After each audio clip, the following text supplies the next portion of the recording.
Good morning everyone. कल start किए थे केमिकल इक्विलिब्रियम।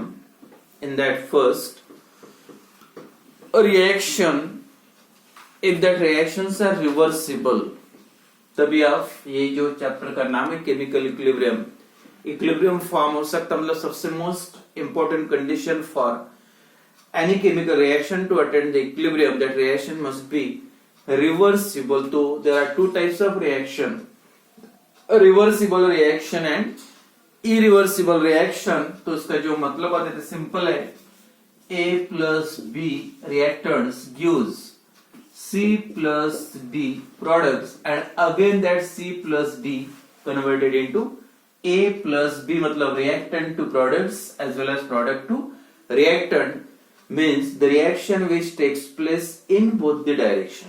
जो reaction दोनों डायरेक्शन में होता है, मतलब reactant to product as well as from product to reactant, the reaction which reactant converted into product and again product can be converted into reactants is called as, मतलब ये reaction को आप बोल सकते हैं फॉरवर्ड रिएक्शन और ये reaction है बैकवर्ड और reverse reaction.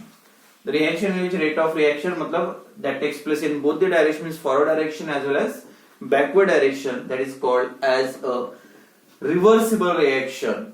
And the reaction, and that reaction is represented by a two half arrows, one pointing from reactant to product means forward direction and another from product to reactant means backward direction. तो ये जो reaction है, that reaction never goes to completion. जो reversible reaction होते वो कभी complete नहीं होते, कभी complete नहीं होते. इसका मतलब reaction mixture में आप जब भी देखोगे तो reactant मिलेगा. If any reaction will become complete reaction when all the reactants converted into products, यानी सभी reactant का conversion अगर product में होता है तब आप बोल सकते reaction complete हो गया. But in reversible reaction, reaction mixture contain reactants as well as products. जब दोनों मिलेंगे मतलब product completely form नहीं हुआ, reactant completely loss नहीं हुआ, इसका मतलब that reactions are incomplete reaction.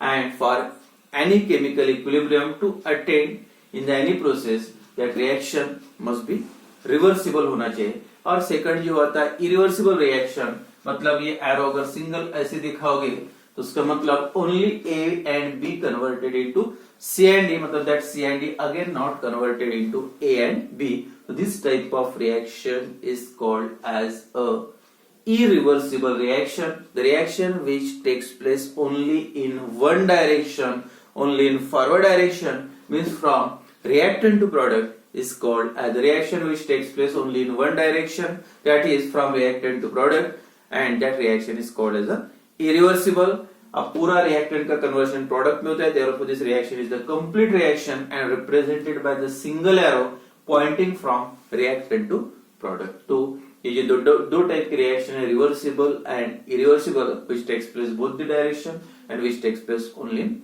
one direction. तो या दूसरा एक एग्जांपल रिप्रेजेंट कैसे करते हैं, जैसे calcium carbonate CaCO3, if it undergoes decomposition when heated, then it form CaO, calcium oxide plus CO2. तो डायरेक्टली देख रहा सिंगल एरो. अब ये reaction, if this reaction carried out in a open container, container खुला है, जैसे decomposition होगा CO2 gas बनेगा and all this CO2 gas escape from the reaction mixture. ये यहाँ पे रहेगा नहीं, चला जाएगा. अब ये बचेगा ही नहीं तो फिर से इसका कन्वर्शन इसमें नहीं होगा. The reaction become a irreversible reaction, means that takes place only in one direction. But same reaction that carried out in a closed container, वही reaction अगर closed container में होता है तो क्या होगा. CaCO3 अब CaO and CO2 बन गया और कंटेनर क्लोज है, और क्लोज का मतलब CO2 यहां से बाहर नहीं जाएगा, that remains inside this container. and जैसे थोड़ा टेम्परेचर कम होगा, again this CO2 combine with this calcium oxide and converted into calcium carbonate. तो उसका मतलब same reaction that carried out in a closed container, means this reaction takes place in both the direction, reactant to product as well as from product to reactant. तो यही reaction अगर closed container में होता है, closed beaker में होता है, then this reaction become a reversible reaction. तो उसके बाद जो है डिफरेंट जो फिजिकल प्रोसेस है, फिजिकल प्रोसेस में जो इक्विलिब्रियम फॉर्म होगा अलग अलग प्रोसेस में, तो equilibrium in physical process.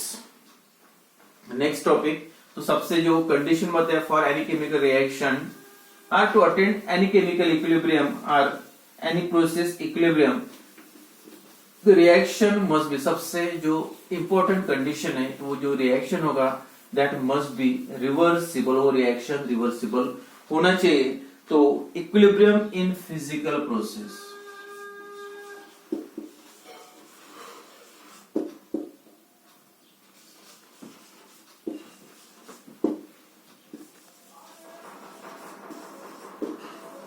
physical process,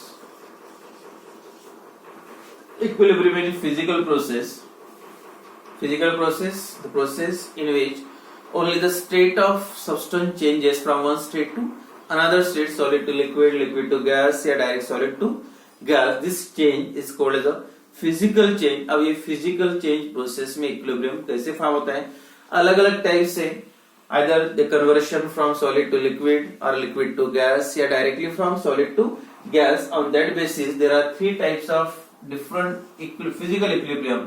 तो first लेंगे liquid vapor equilibrium,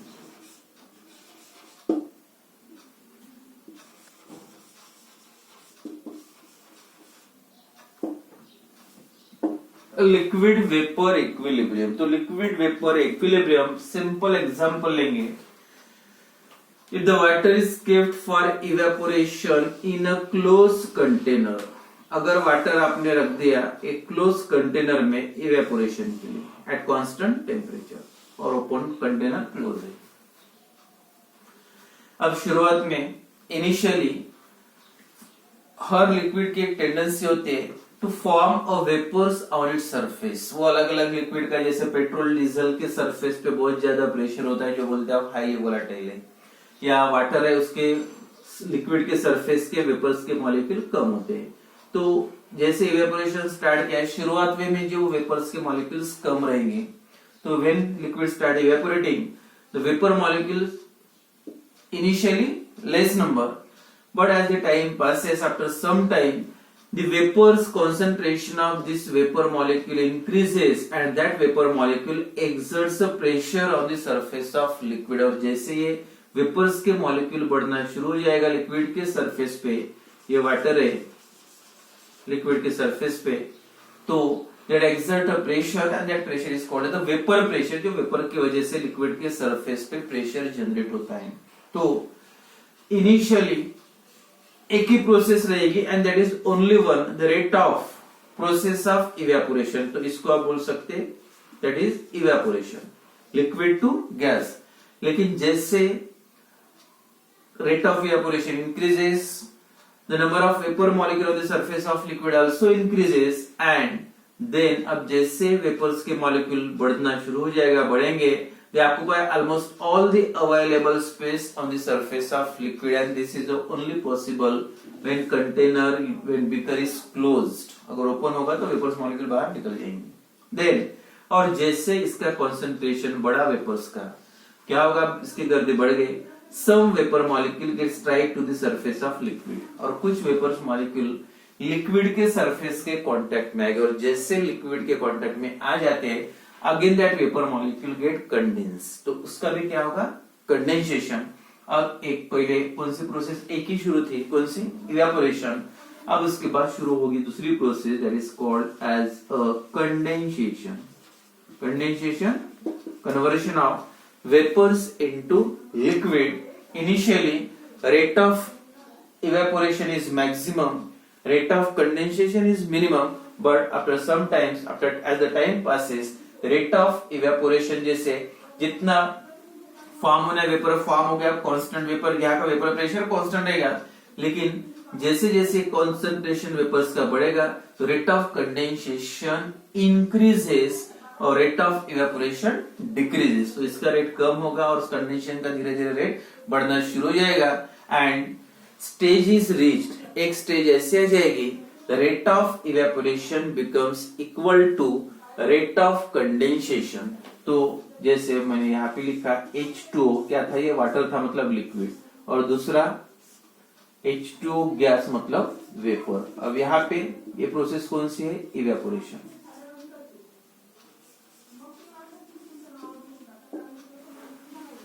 और दूसरा कौन सा, रेट ऑफ कंडेंसेशन। तो rate of evaporation and rate of condensation. अब पहले शुरू में रेट ऑफ इवेपोरेशन ज्यादा रहेगा, उसके बाद कंडेंसेशन धीरे धीरे बढ़ेगा, लेकिन एक स्टेज ऐसे आ जाएगी, rate of evaporation becomes equal to rate of condensation and pressure exerted on the surface of liquid become constant. अब जितने मॉलिक्यूल वेपर्स के जा रहे उतने वापस आ रहे, 10 मॉलिक्यूल लिक्विड के वेपर में कन्वर्ट हो रहे, 10 मॉलिक्यूल वेपर्स के मतलब +10 -10 या जितना भी हो सकता। तो इसका मतलब ये जो वेपर्स के मॉलिक्यूल कांस्टेंट रहेंगे and pressure on the surface of liquid become also constant and that pressure exerted on the surface of liquid at equilibrium and that pressure is called as a vapor pressure of that liquid। जो भी liquid होगा, water अलग अलग types के liquid, हर liquid का vapour pressure की value fix होती है and that vapor pressure is also called as equilibrium vapor pressure at equilibrium। equilibrium formula, rate of forward reaction becomes equal to rate of backward reaction, मतलब rate of evaporation becomes equal to rate of condensation। At that condition, the vapors a pressure exerted on the surface of liquid that is called as a vapor pressure and that vapor pressure is also called as saturated vapor pressure or aqueous tension, मतलब water के surface पे tension, aqueous tension या saturated vapor pressure। and this saturated vapor pressure increases with increasing temperature, और जैसे जैसे temperature बढ़ेगा that vapor pressure is also increases। in case of water, saturated water का अगर एग्जांपल लोगे, the saturated vapour pressure of water that is at 1.013 bar, मतलब water के surface पे, और एट इंपॉर्टेंट है 100 डिग्री सेल्सियस, मतलब वाटर का बॉइलिंग पॉइंट है। वाटर का बॉइलिंग पॉइंट कितना, 100 डिग्री, और यहाँ पे वाटर का प्रेशर होता है कितना, 1.013 बार या 1 atm। atm में लिखना है तो 1 atm बोल सकते हैं। इतना वाटर के सरफेस पे प्रेशर होता है, मतलब ये प्रेशर और एटमॉस्फेयर की वैल्यू भी कितने, 1 है। तो वाटर का कोई भी, यही नहीं, एक डेफिनेशन है बॉइलिंग पॉइंट की, फॉर एनी लिक्विड, जब भी कोई लिक्विड का वेपर प्रेशर और एटमॉस्फेयर का प्रेशर सेम हो जाता है, टेम्परेचर जिस टेम्परेचर पे ऐसा होता है, उनसे टेम्परेचर जिस टेम्परेचर पे ऐसा होता है, the vapor pressure of liquid become equal to atmospheric pressure, that temperature is called as water के लिए, यानी वाटर का वेपर प्रेशर कब होगा उतना, जब मतलब टेम्परेचर 100 डिग्री सेल्सियस होगा, 100 डिग्री से आप हीट करोगे, वेपर प्रेशर बढ़ेगा, और वेपर प्रेशर बढ़ के जब वाटर का इतना हो जाएगा 1 atm, या बार भी लिखना है तो 1.013 बार, then that temperature is called as the boiling point of water। जैसे इथाइल अल्कोहल का 78 डिग्री सेल्सियस, वाटर का कितना 100 डिग्री सेल्सियस पे वाटर का वेपर प्रेशर और एटमॉस्फेरिक का वेपर प्रेशर सेम हो जाता है। The pressure, the boiling point is the temperature at which vapour pressure of any liquid becomes equal to vapour pressure of atmospheric pressure. Atmospheric pressure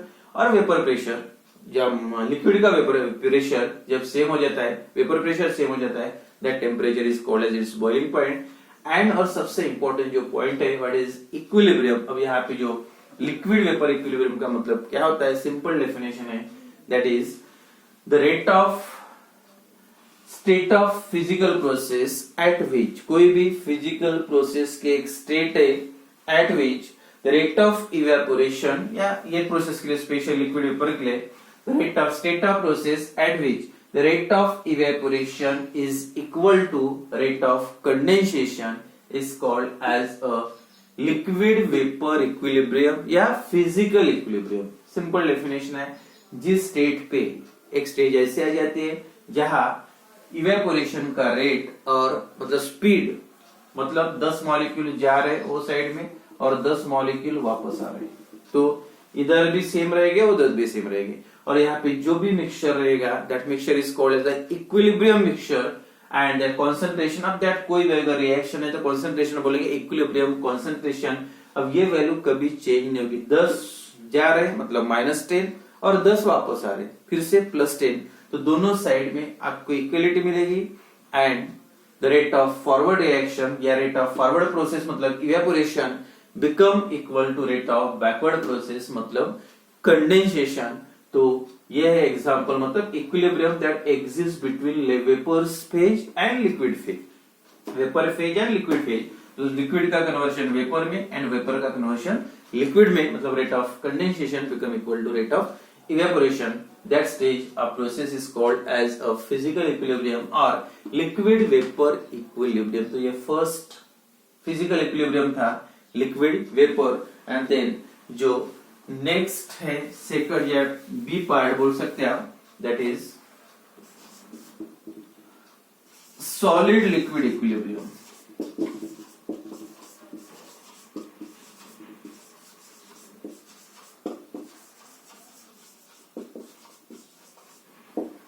अब solid liquid equilibrium और उसके लिए जो example है mixture of ice and water in a perfectly insulated container. Perfectly insulated container आप बोल सकते हैं थर्मस फ्लास्क। अगर इसमें कुछ आइस के पीसेस है और वाटर भी है तो कन्वर्शन क्या होगा, आइस टू, और ये टेम्परेचर कितना होना चाहिए 0 डिग्री सेल्सियस या 273 केल्विन में। At this temperature when the mixture of ice and liquid water is placed in a perfectly insulated container that is thermos flask, then there exists a equilibrium between मतलब liquid water and solid ice। तो यहाँ पे आप equilibrium बोल सकते हैं H2O liquid reversible H2O solid मतलब ice, solid ice का मतलब ये आइस है और ये वाटर है। तो कन्वर्शन ऑफ एक स्टेज ऐसे आ जाएगी, टेम्परेचर कांस्टेंट है कितना 273 केल्विन मतलब 0 degree Celsius at same temperature. Rate of conversion of solid liquid water into solid ice become equal to rate of conversion of solid ice into liquid water. मतलब जितना ये container में ice रहेगा उतना ही container में आपको क्या मिलेगा, वाटर मिलेगा, क्योंकि दोनों का कॉन्सेंट्रेशन सेम होगा। जिस स्पीड से वाटर का कन्वर्शन आइस में हो रहा उसी स्पीड से आइस का कन्वर्शन वाटर में होगा, and that type of equilibrium is called as the equilibrium that exist between solid state and liquid state मतलब rate of conversion of solid into liquid, या बोल सकते हैं rate of conversion of melting becomes equal to rate of conversion of freezing. यानी melting का rate और freezing का rate जब सेम हो जाता है, that state of physical equilibrium is called as a solid liquid equilibrium. और इसके लिए जो एग्जांपल जो बताया था आप बोल सकते हैं एग्जांपल कौन सा चलेगा, that is a mixture of solid ice and liquid water in a insulated flask, thermos flask या perfectly insulated container.